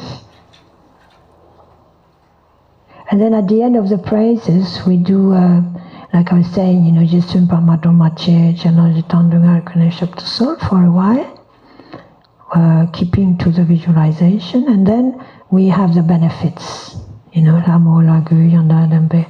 It's just to kind of reaffirm the benefits of praising Tara. How she is gonna give us a positive outlook and a pure outlook, and take care of all the obstacles. We're gonna be free of obstacles. So that's it. So it's a kind of developing conviction also, and of really trust. Yeah. Then after that, we come to the offering of the Torma. So Torma is has a dual. Normally there is a Torma. Okay, so it's made of dough usually, and butter, and sometimes it's made of clay also. It depends, with some relics inside or whatever.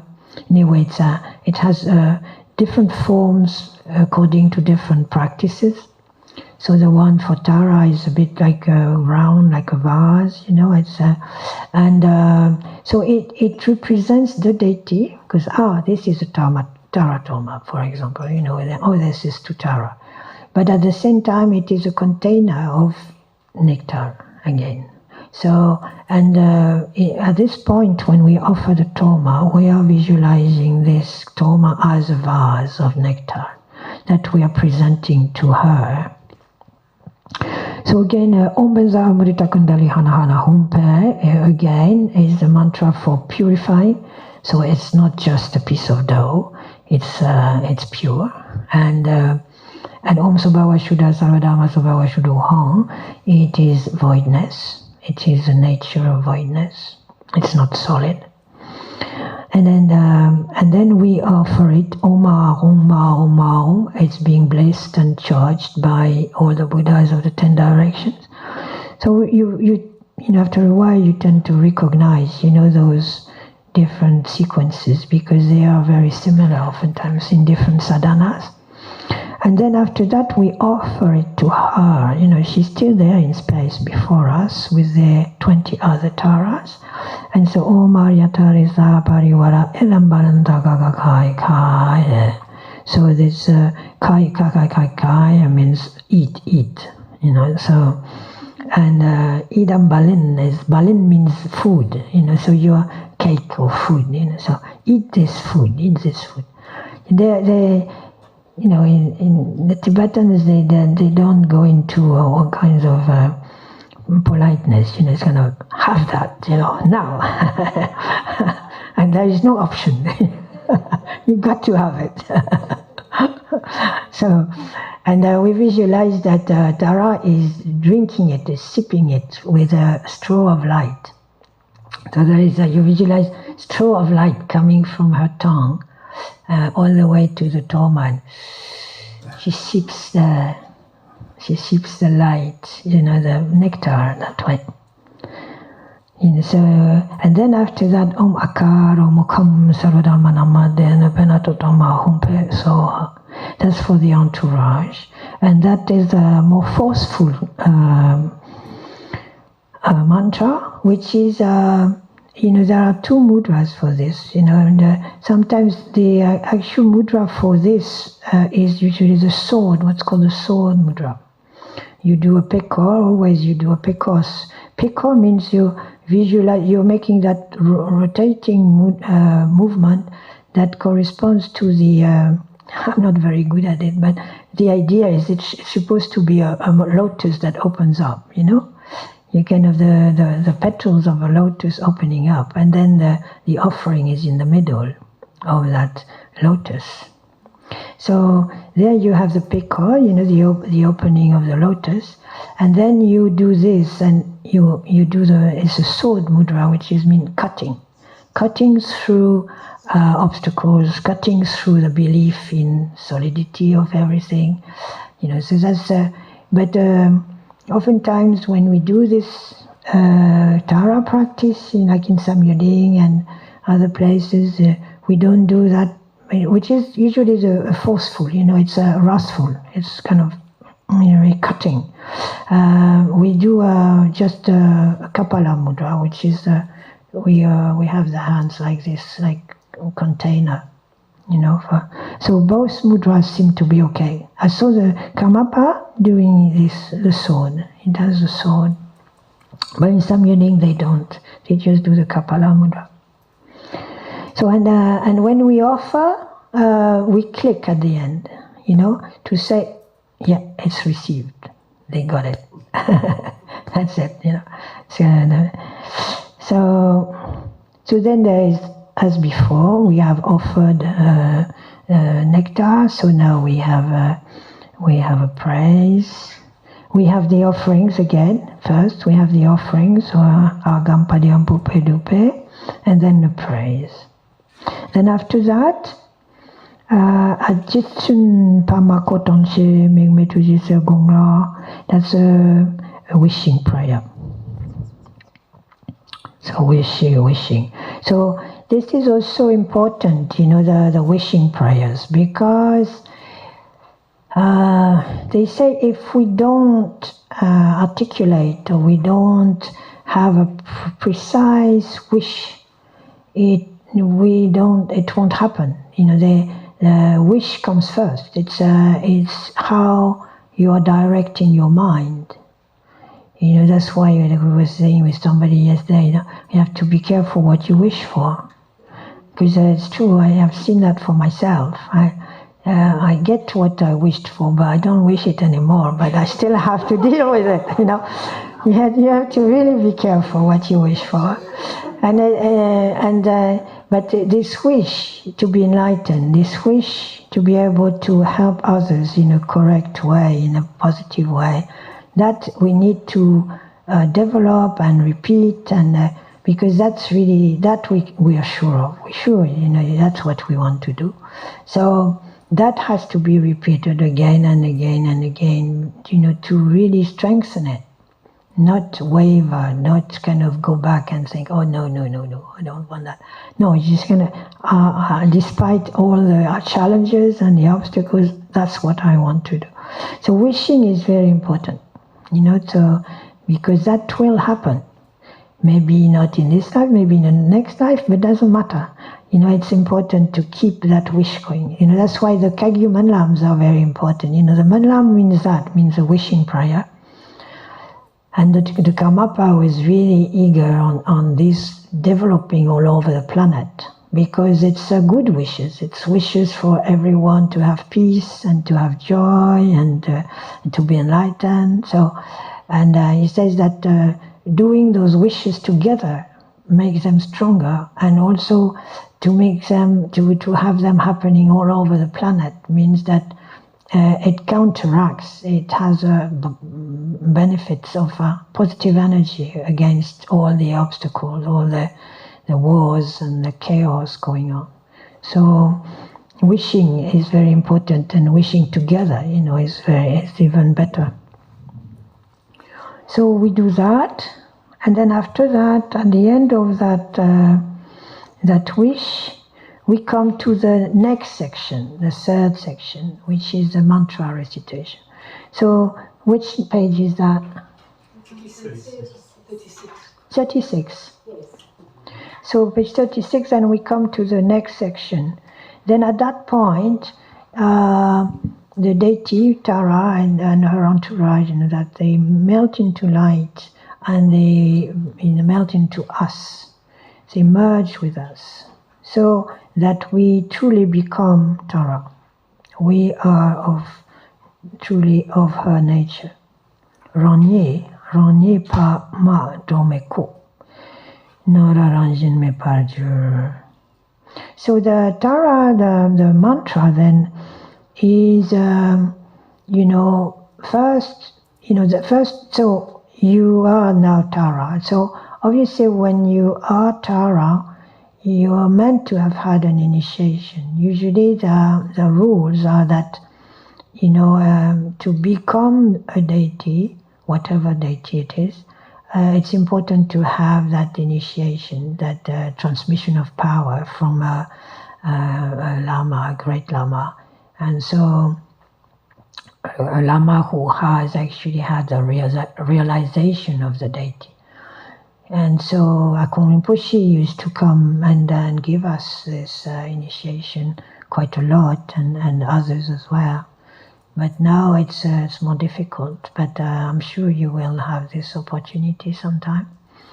And so, and of course, when to have the deity in front, that's not a problem. But to become the deity, it's better to have had that transmission of power, that initiation. But in any case, when we are Tara, then we go back to those three aspects that I mentioned before: the clarity, the purity, and the trust and the presence of the deity.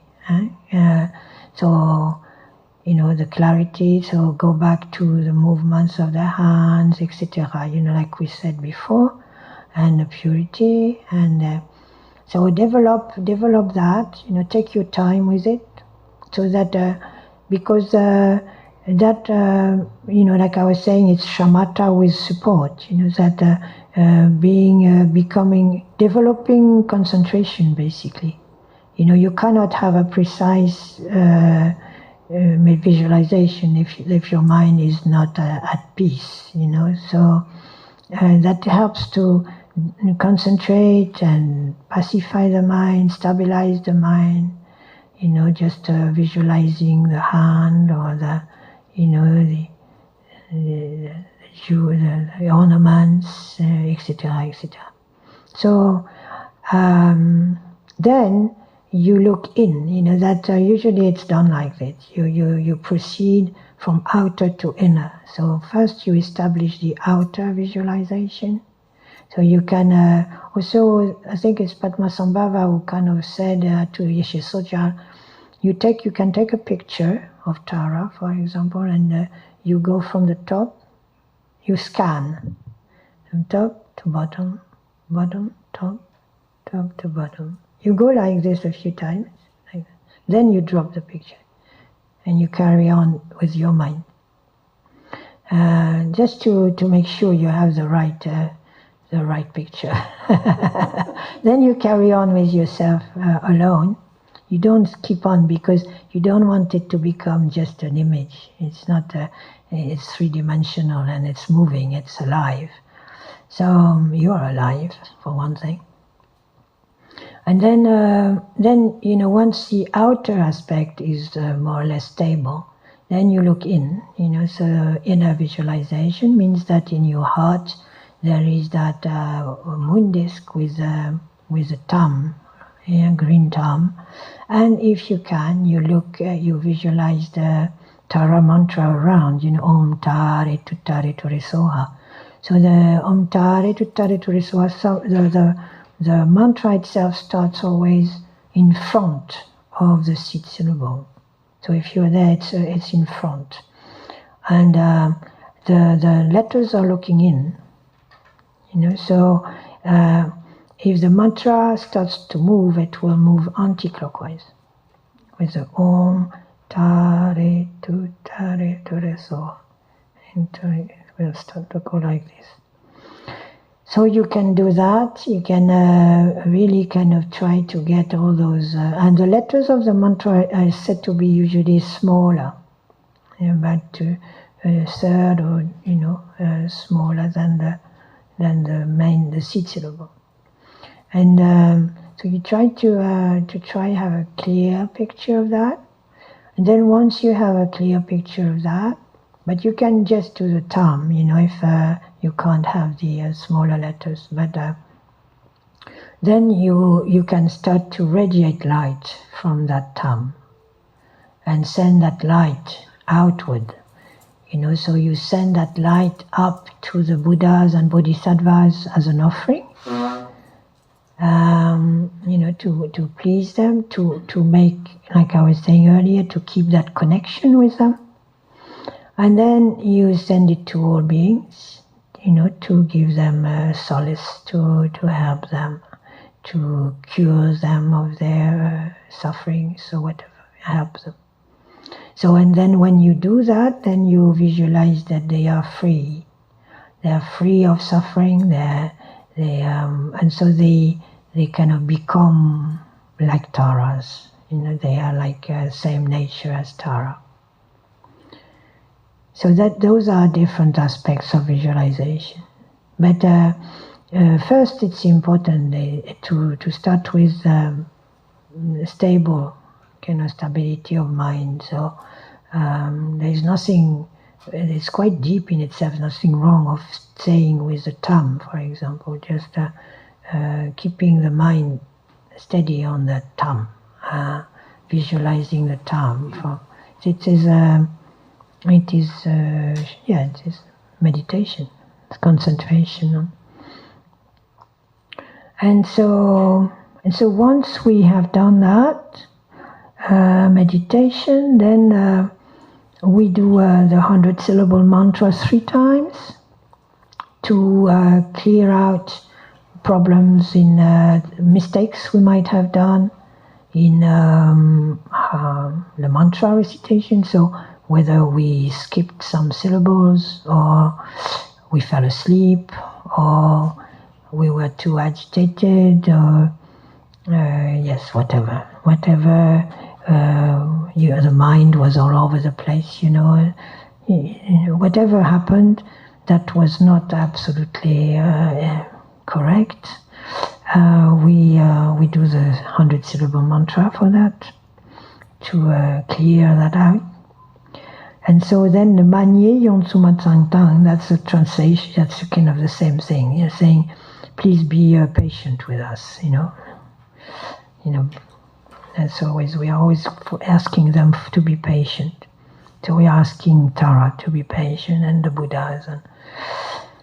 And then we ask Om Dirni Tenton Henchik Tu Korwa Situ Juni Chon Ne Me Sitam Chuk Tong Chok Nam Lekpa Satu So Om Sutra Teta Benzaye So Om Sutra Teta Benzaye So. We do the sit mudra. We're just asking the deity to stay with us, not to go away. So at this point, they say you can visualize that your visualization, the presence of Tara goes into a rupa, a statue, or a tanka if you have one, or that stays around your shrine, or that it's with you. It doesn't go away. And then at this point,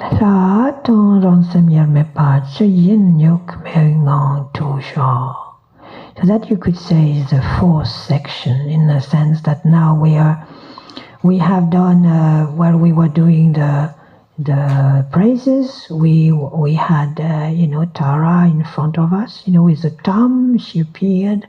So that was what they call the kirim, or the creation phase. And now it's Zokrem, the dissolution phase. Every sadhana, deity sadhana, has those two stages, the creation phase and the dissolution phase. So of course when we are together and we're doing the sadhana here, the dissolution we do very fast. And actually Tibetans, you don't even notice. It's just, it's gone. I think it's partly because they don't want the mind to lose concentration, I guess, because when you start to go into dissolution and your mind starts to go, oh, what is there for lunch or whatever, it's not right. So yeah, they don't want you to do that. But when you are alone, you can actually take your time for the dissolution phase. Because like I was saying earlier, when Tsongpo Rinpoche was saying that the deity practice is shamatha with support, and now when we come to the dissolution phase, then it's shamatha without support. So that makes the practice complete. It's quite important to give time for this shamatha without support, which I find is quite skillful, because you've been so busy, visualizing, chanting, mantra, all that, and suddenly gone. And so it's a very good moment of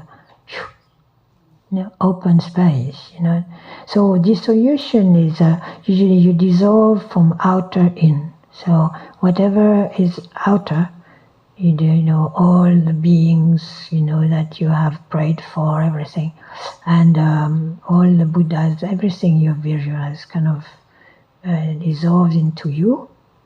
Then you start dissolving from the bottom up to the heart and from the top down to the heart, until there is only the mantra and the seed syllables. And then this mantra dissolves into the seed syllable, and then you are left with the seed syllable. So your mind is just that. Your mind is just that seed syllable. Everything else has disappeared.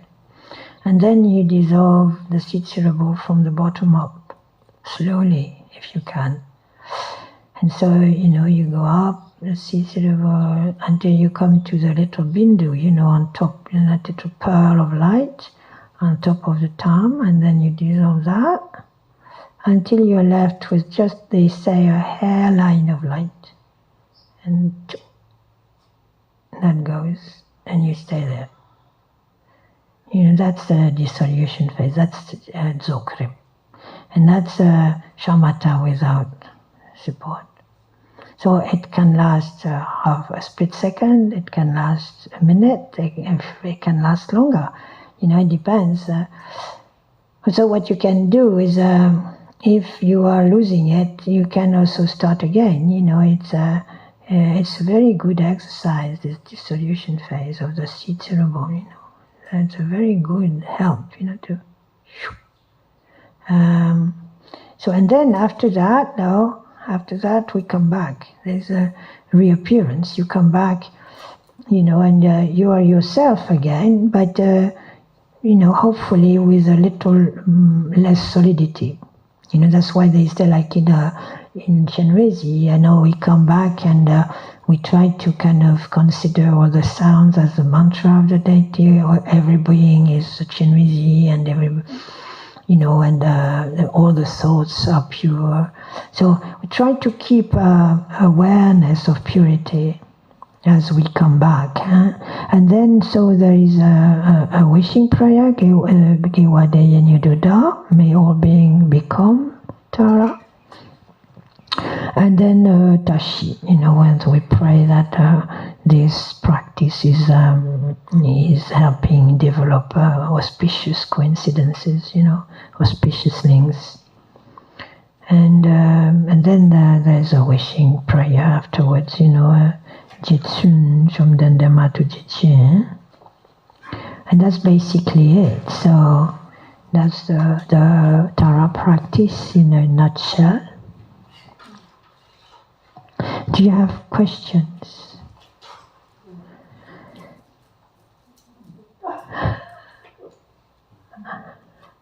Oh. Thank you very much for that description. I'm interested in the different forms of the Tara, the different actions. Like there's the wrathful and peaceful and wisdom aspects. Yeah. I'm just interested in if you could say a little bit more about those and how one visualizes them. Like in the tankas, obviously it's two-dimensional, so they kind of just surrounded, and they just kind of like the same plane as her. I suppose it doesn't really matter, I suppose, the way they visualize, but it's, I think there are some tankas that show that pretty well. I think Simchi in Samyuling, she did one big tanka with all the other taras on there. So they're kind of, in a way, kind of all around, like as long as you don't lose, the presence of the main one, and then you look at the others around. So it's not like the wisdom ones are here and the wrath ones here. No. The wrathful is wisdom too. They're all wisdom. Yeah.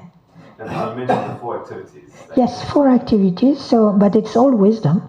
It's different ways of activating the wisdom depending on situations.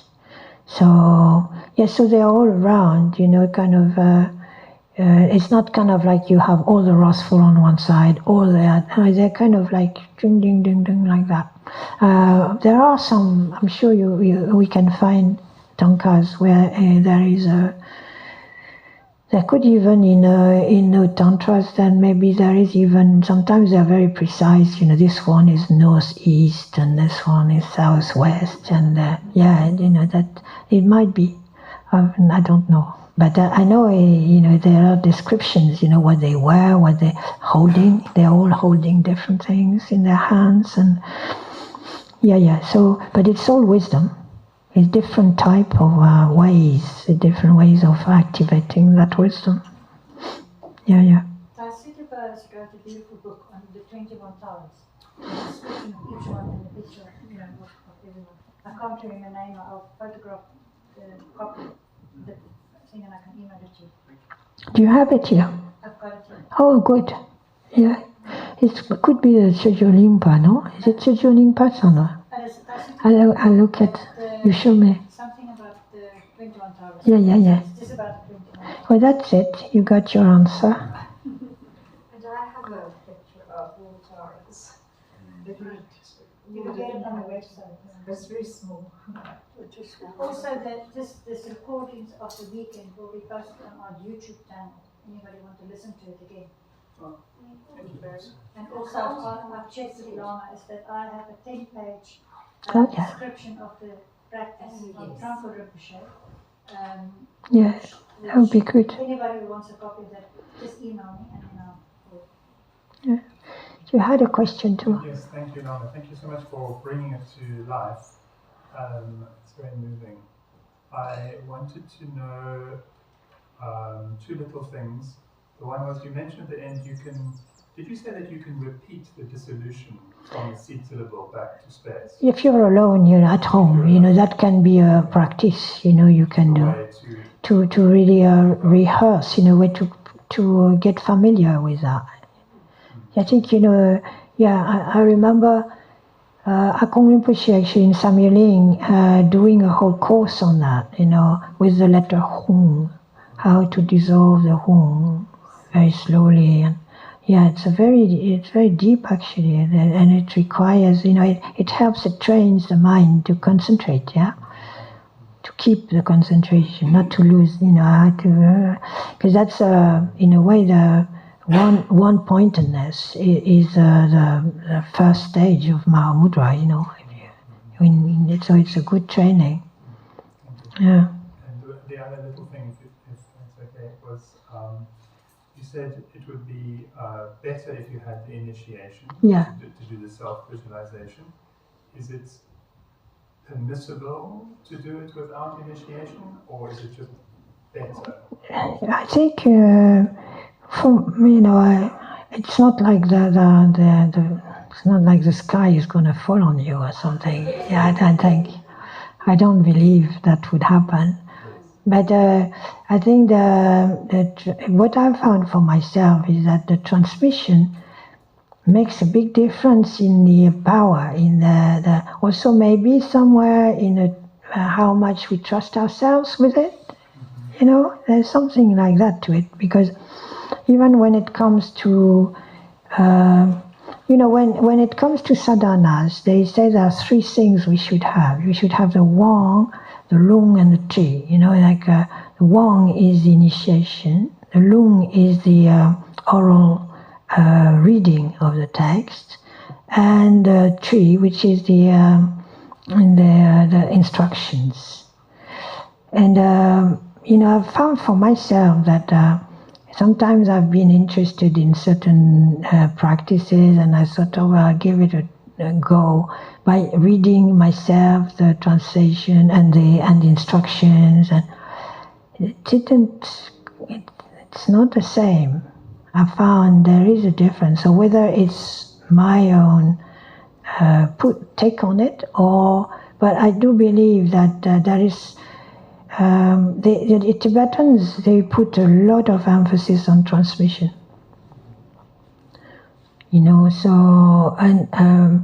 I think it's something that we have lost, a lot in our kind of Western ways. But we need to put more emphasis on that. I think there is something about transmission. Then, apart from the transmission, it's good that you have also the text, you have your instructions written out, you have, for example, the tapes, everything. But I think we still need oral transmission. I find there is a difference for myself. So both are necessary, I think. A couple of years ago, there was that Lama in Minya. Didn't he give us he gave us the lung? He didn't do green flower. He did the others. He did all the others, When Rinpoche was here in 2011, I got the transmission from him. He didn't give us time, did he? No, he didn't only for me because I was about to go on retreat. So he just did the quick one for me in the weekend. I think in any case, if you can invite, somebody, Ringo Tuku is one. I invited him many times, he can't come, He's so busy, There is Jalton Rinpoche also, who Jalton Rinpoche. He has come twice to see us in Belgium. He's not coming this year, but because he's also busy. But he is very close to Situ Rinpoche. And he's only in his 40s. And he's going to be more and more, I think, present in... and he can do initiations, and he can do that, the lungs, and Yeah, it's very precious to have people like that. Mm. Yes? Oh. We were very fortunate to have Rinchen, who gave us these empowerments every time he came. Yeah, every yeah, time. yeah. I know. Same here. Same in Belgium. And, yeah. And one of his very first visits, when we were up in the country actually, he told us how to do the dissolution with home. And it was a whole long talk, Yeah, and I yeah. thought it was wonderful. He didn't explain why they were doing Yeah. it. Just, That's this is right. the way you do it. That's it. And we first had to draw a home on a piece of paper so that we knew how to dissolve it from the bottom up. And then we had to have this little light just going out into space, and then it wasn't there anymore. It was a wonderful teaching. Yeah, I think you've got that for life, isn't it? Absolutely, yes. Yes, yes. This is a very profound, actually. Yes. And it's a good preparation for death, I think. Yes. All those, the Chirim Dzogchen, those two phases of visualization are really preparations also for death, how to let go, huh? Yeah, it's very, very profound. Yes, I wanted to ask you, you spoke about the creation phase and the dissolution. What exactly is the fruition phase? Creation. Fruition. They talk about fruition. Oh, fruition. That's fruition is what comes the result. It's a result of your practice. So it's not as kind of a separate. It's a different. That has to do with ground, path, and fruition. That's a different setup. It's a different sequence. This is 2 stages of meditation, of practice, creation and dissolution. But what you're talking about is ground, path, and fruition. So, ground is the vision, how your motivation, what you are aiming for, where is your mind, what is your motivation, what's your wish, we were talking about that, your vision. And then path is how you put that, you implement that, how you kind of practice over time, and you develop your practice. And fruition is the application of that, I just heard it said somehow in the collection, actually, specifically with certain practices, that some had a fruition phase and others didn't, or something like that. So it was not very clear. I don't know. Thank you.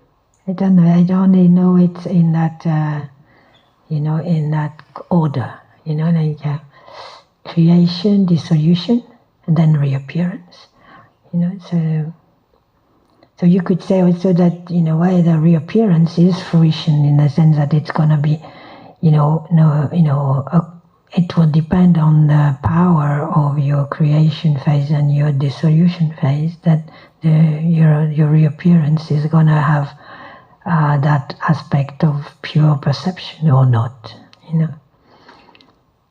But it's not truly, that's not how it's spoken of.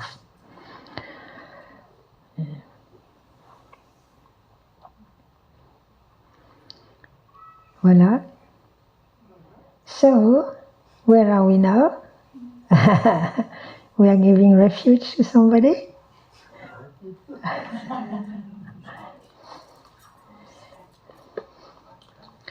So, refuge is who is taking refuge then? Alex is here. Okay. So, in terms of ceremony, it's quite simple. And what you have to do, you have to recite after me. But in terms of mind, and it's quite important in the sense that it's focusing the mind and the body and towards really developing all the possible aspects of life that prevent you. It prevents you from being too distracted, losing track. It's quite easy to get distracted. And it doesn't take much to be distracted for 20, 30 years. Then you come to being 60 and you think, oh my, where did I go all these years? That kind of thing. So taking refuge helps to keep the mind, focused somehow, and also getting help. Being a refuge means that also kind of having support. So, I think first we should maybe if some people need to go, we should do the dedication first. Yeah. I think it's better we do dedication so people who need to go can actually leave freely. But I think it's nice that we do the dedication for what we just went through now. So we do that dedication that's in the book, that. O Sunam Deye Tamse Zepane Tonene Petanam Panjene Shingana Shimbala Dubai Sipet Sane Doa Doara Shu